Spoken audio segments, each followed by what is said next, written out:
이 영상을 통해 두 가지를 얻어가세요. 1.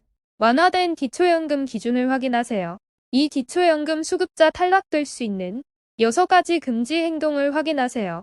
이 정보를 통해 기초연금을 받으시고 수급자 요건을 유지해 나갈 수 있습니다.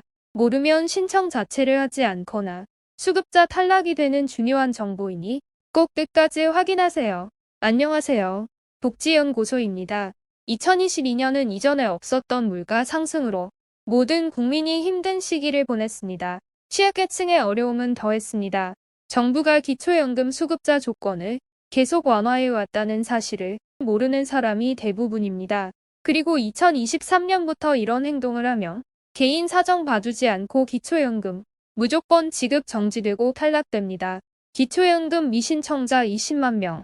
2017년부터 2022년까지 기초연금 신청 대상자이지만 신청하지 않은 사람이 20만 명에 육박합니다. 이들은 왜 신청하지 않았을까요? 정부 주머니 사정을 봐준 것일까요? 남들에게 더 많은 복지 혜택이 돌아가도록 양보한 것일까요? 아니요, 몰라서 신청을 못한 것입니다. 대부분의 복지 정책이 그러하듯이 신청해야 받을 수 있습니다. 기초연금도 마찬가지입니다. 왜 신청을 안 했을까요?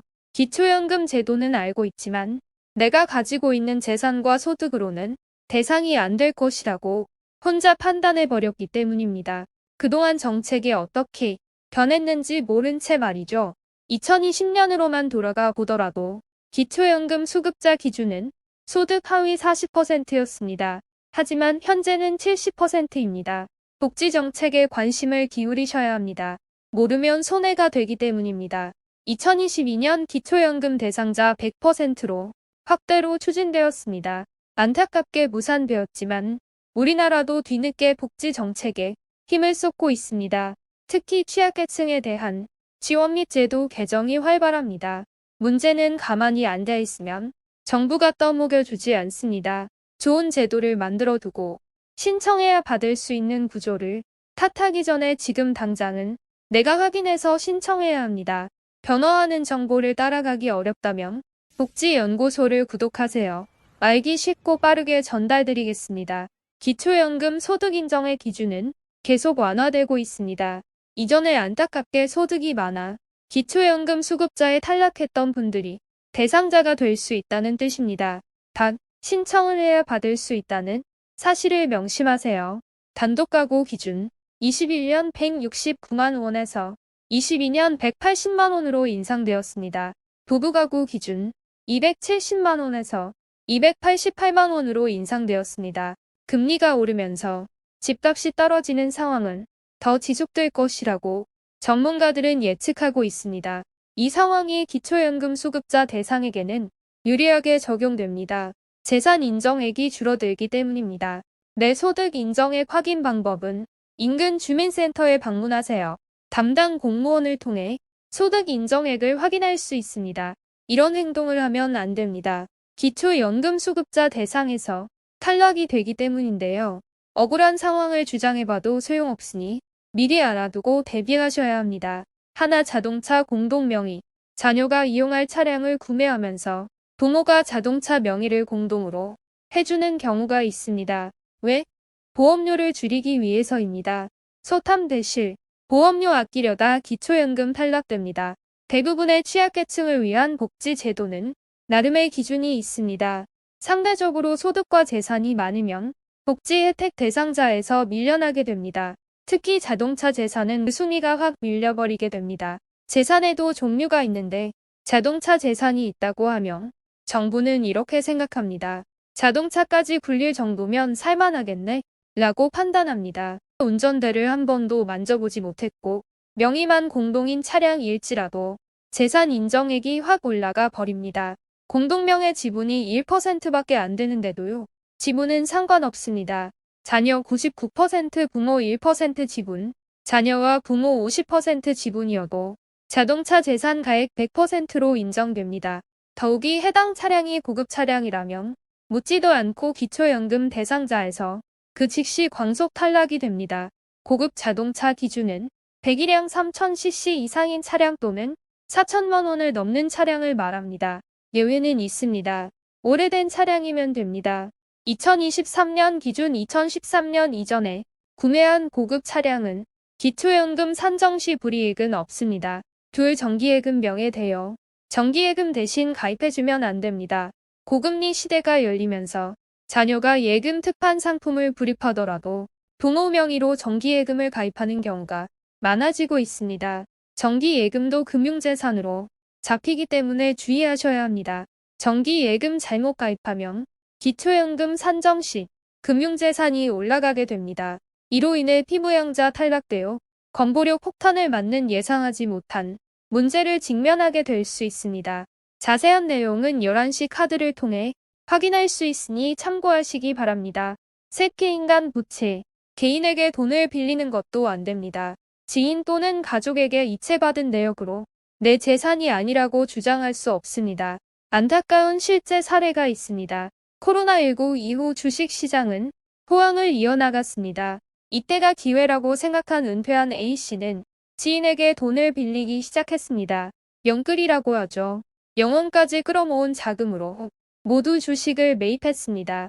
하지만 주식은 떨어지기 시작했고 자녀들에게까지 손을 벌렸습니다. 수익 떨어진 주식을 물타기를 시도한 것입니다. 안타깝게도 주식은 더 떨어졌습니다. 지인과 자녀들에게 빌린 돈까지 주식에 묶여버린 것입니다. 문제는 이것만이 아니었습니다. 개인연금 지급이 중단된 것이었습니다. 이유는 갑작스러운 금융재산 증가가 이유였습니다. 주식이 반토막이 났는데 무슨 금융재산의 증가라고 의문이 드실 수 있습니다. 지인에게 5천만 원, 자녀에게 빌린 5천만 원, 총 1억의 부채가 모두 재산으로 인정이 되어버린 것입니다. 주식 가격의 하락은 정부에서 고려 대상은 아닙니다. 최초 매입하기 위한 자금이 있었다면 도움이 필요한 국민으로 보지 않습니다. 은행이 아닌 개인에게 빌린 돈은 부채로 인정받기 어렵습니다. 개인연금 자격 유지를 위해 지인끼리 돈을 빌리지도 빌려주지도 말아야 합니다. 넷 해외 장기 체류. 해외에 거주하는 대한민국 국민에게 기초연금을 정부가 지급을 할까요? 정부는 당연히 지급하지 않겠죠. 포인트는 60일 이상 해외 체류 시 동일하게 적용된다는 사실입니다. 코로나19 제한이 풀리면서 해외여행을 몇 년 만에 계획하신 분들이 많이 있습니다. 그중에는 몇 달 동안 여행 일정을 준비하신 분들도 있는데요. 해외 체류 기간이 60일이 넘어가면 그 이후 기초연금 지급은 탈락이 아닌 중단이 됩니다. 귀국하면 조건에 해당되면 기초연금은 다시 지급됩니다. 해외여행은 좋지만 장기 체류는 조심하셔야 합니다. 5. 고급 회원권 소유. 기초연금 수급 대상은 정부 차원에서 도움이 필요한 분들이 됩니다. 그래서 재산과 소득을 따져서 지급 기준에 해당되면 지급합니다. 고급 골프, 콘도, 요트, 체육시설 회원권을 가진 분들은 기초연금을 받을 수 없습니다. 다른 조건에 모두 해당이 된다고 해도 수천, 수억 원 하는 고급 회원권은 기초연금을 받고자 하신다면 매도를 하셔야 합니다. 6. 직역연금 대상자. 우선 직역연금이란 공무원, 사립학교 교직원, 군인, 우체국 직원들에게 법으로 지급되는 연금입니다. 기초연금과 함께 이중으로 지급되지 않도록 직역연금 대상자 또는 배우자가 직역연금을 받는 경우에 기초연금을 받을 수 없습니다. 직역연금을 일시금으로 지급받고 현재 영원이라면 받을 수 있을까요? 받을 수 없습니다. 해당 혜택을 이미 받은 것으로 간주하기 때문입니다. 단, 예외도 있습니다. 퇴직, 유족연금 일시금 또는 장애 일시금 지급일로부터 5년 경과한 경우 받을 수 있습니다. 직역연금을 받을 수 있는 직장에 재직기간이 10년 미만인 경우도 받을 수 있습니다. 주의사항이 있습니다. 이미 기초연금 대상이면서 직역연금도 받을 수 있는 분들은 잘 생각하셔야 합니다. 정부는 2가지 연금 모두 100% 받아가도록 제도를 만들지 않았습니다. 예외적으로 받을 수 있는 직역연금 금액을 100%로 기초생활수급자 선정 시 중요한 월소득 환산액으로 반영하기 때문입니다. 기초생활수급자 여부를 따질 때 자동차 재산만 월소득 환산액 100%로 직역연금도 100%로 환산됩니다. 자동차 재산과 가치 비율을 높게 환산하기 때문에 꼭 확인하셔야 합니다.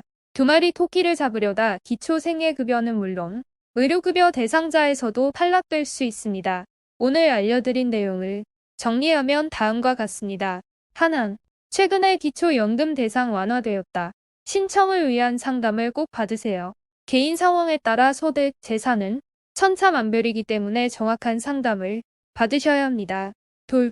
65세 이상 어르신들이 이런 행동하면 기초연금 탈락되니 주의하셔야 한다고 알려드린 내용들입니다. 자녀와 자동차 공동명의 안 돼요. 정기예금 명의 빌려주지 마세요. 개인끼리 빌려주지도 받지도 마세요. 해외 60일 이상 장기 체류 주의하세요. 고급 회원권이 있다면 처분하세요. 예외적으로 지급받을 수 있는 직역연금 있다고 덜컥 받으시면 안 돼요. 기초생활수급자 탈락될 수 있습니다. 기초연금과 기초생활수급자 모두 받을 수 있다면 기초연금 신청보다 인상 예정인 생계급여를 유지하는 게 더 이익입니다. 복지연구소가 준비한 내용은 여기까지입니다. 기초연금 관련 개정되거나 꼭 필요한 정보들을 알려드리도록 하겠습니다. 구독과 좋아요는 더 좋은 영상 제작에 큰 힘이 됩니다. 오늘도 행복하시길 바라겠습니다.